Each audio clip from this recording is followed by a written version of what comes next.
Okay, today we're on section 5.1, Midsegments of Triangles, and we're going to use the properties of midsegments to solve problems.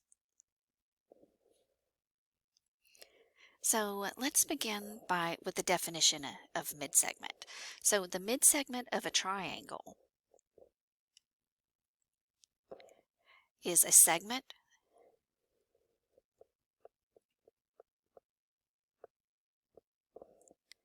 connecting the midpoint of two sides.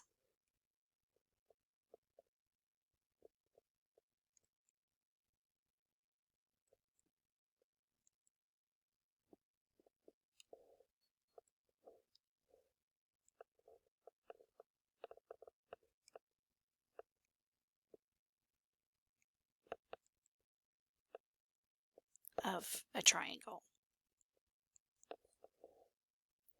So let's look at this triangle to the right. So if I were to mark the midsegment, and let's just assume it's right here on this section, and let's look at the midsegment over here, and I were to connect these 2 points, that would be the midsegment of a triangle. Now let's take a look at what the midsegment can tell us. So if a midsegment joins the midpoints of two sides of a triangle, then the segment, in this case it's DE, is parallel to the third side and is also half of the length. So if D is the midpoint of segment CA and E is the midpoint of segment CB, then we know that DE is parallel to what segment? Segment AB. And notice that DE doesn't have the bar over it, so that means that we're talking about the length. So if DE, what's DE equal to? It is equal to half of AB. Now let's take a look at, I've got to prove to myself that this works. So I have a triangle, and then I have D as the midpoint of, or they tell me that D is the midpoint of AC, and E is the midpoint of CB, but I'm going to check. So the first thing I'm going to do is I'm going to use the midpoint formula, remember that, to find out the coordinates of D and E. So what is my formula for midpoint? So notice that we are on a coordinate plane. So when we're looking for the midpoint, it's going to be the average of the x values, and you find the average by adding up the x values and divide it by 2, and the average of the y values. So you add the y values and divide those by 2. So when you finish, you are going to get the coordinate. So I want you to take a moment, find the coordinates of D and E, and resume when you have that done. So go ahead and pause. Okay, so when we're looking for point D, we're looking for the midpoint of segment CA. So C doesn't have a coordinate, but I can look and see what it is. What do you think it is? It's the point 0, 0. So now I'm going to look at my x values, 0 plus 4. I'm going to divide that by 2. Then I have 0 plus 6, and I'm going to divide that by 2. So point D is located at, let's see, 4 divided by 2 is 2, and 6 divided by 2 is 3. So D is located at the point 2, 3. So let's see, 1, 2, up 3. And so you may ask, well, why didn't we just look at the coordinate plane? Well, one reason was to re-familiarize you with the midpoint formula. And the other is they're not always going to fall exactly on the grid lines. So pause again and see what you get for the midpoint of CB. Okay, so the midpoint of segment CB is the point 3, 0. So it goes over 3, 1, 2, 3, and up 0. So that is correct. Now we're going to take a look. We want to show that the midsegment DE is parallel to side segment AB. So how are we going to do that? We're going to find the slope. Do you remember the slope formula? So the formula for slope, notice it's lowercase m, is equal to y sub 2 minus y sub 1 over x sub 2 minus x sub 1. So now you're going to find the slope of both of those line segments, and if they are the same, then you're going to know that they're parallel. Now just looking at these two, segment DE and segment AB, what do you automatically know about the slope? Is it positive or negative? It's negative. So let's take a minute and I'll let you work that out. So pause now and resume when you're finished. Okay, so, and it doesn't matter what you call y2 or y1 as long as you are consistent. The same with x2 and x1. As long as you're consistent in the order that you do it, it's going to work out exactly the same. So if you said 3 minus 0 and 2 minus 3, you're going to get the same answer. So we see that the slope of segment DE is negative 3, and the slope of segment AB is negative 3. So the slopes are the same, so we know that those two line segments are parallel. Okay, so now let's go to step 3. We want to show that segment DE is equal to half of the length of AB. So we're going to use the distance formula. So the distance formula is the square root of x sub 2 minus x sub 1 squared plus y sub 2 minus y sub 1 squared. So we're going to do that 2 times. We're going to find it for segment DE and we're going to find it for AB. So once again, pause, and when you're done, you can resume.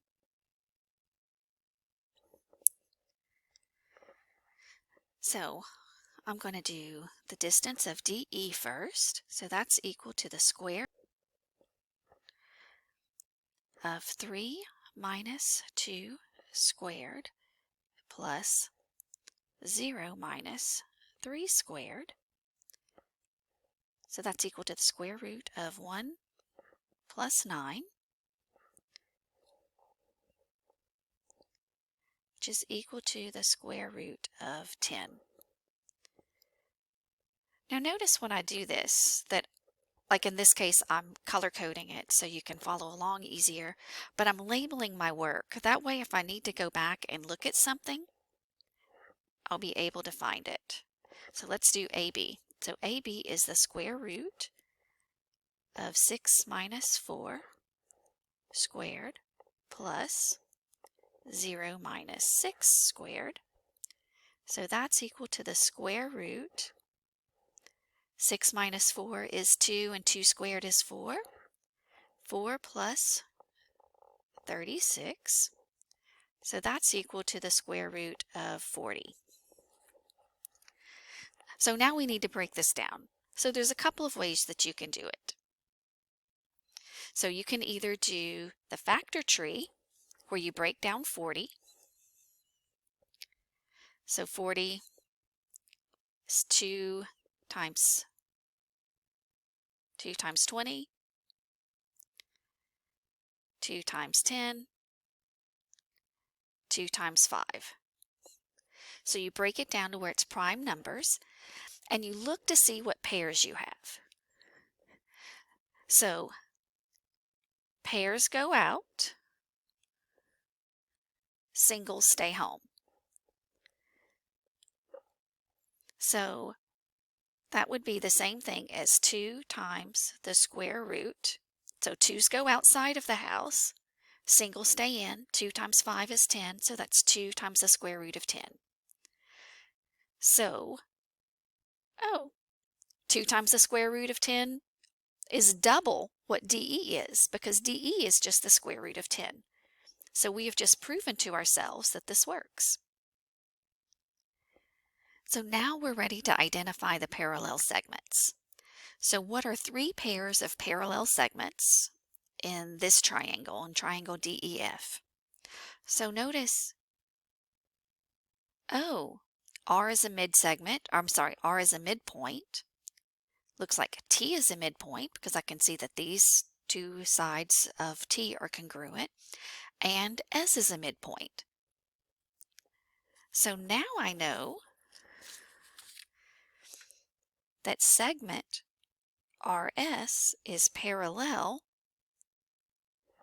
to segment DF. So that would mean that segment RT is parallel, see, RT is parallel to EF.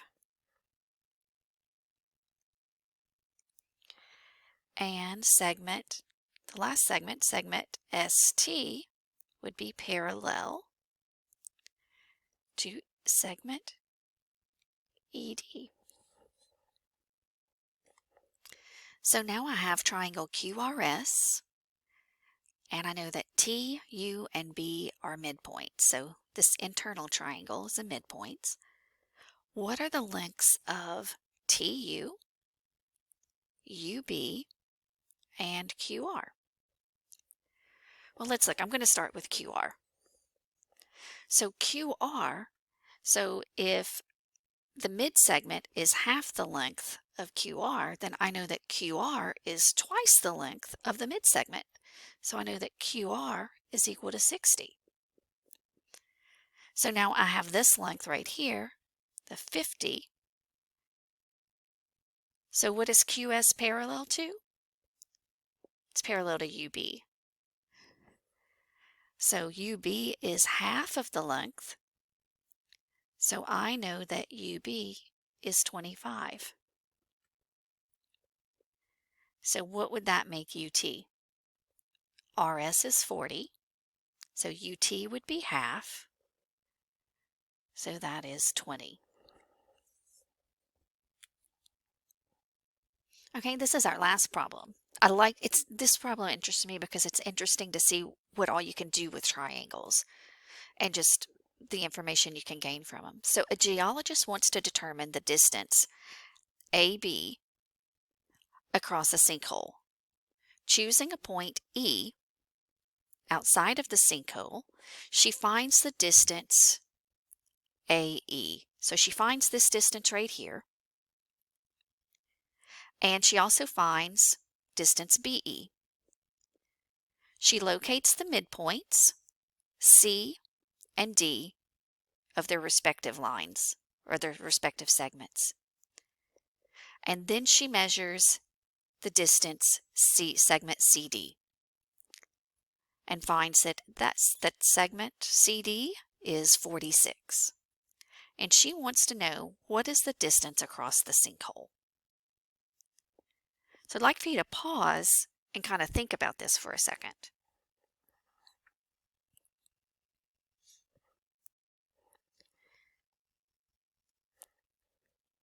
So I know that CD is the midsegment, or is a midsegment of triangle ABE. So CD is parallel to BA. So that means that segment CD is equal to 1/2 of segment AB. Oh, and CD is 46. So 46 is equal to half of AB. And I'm looking for the length of AB. So even though that's 2 letters, I'm still going to treat it just like it's one variable. So, I'll just need to get rid of this 2, or 1/2. So I'm going to multiply both sides by 2. So 92 is the length of AB.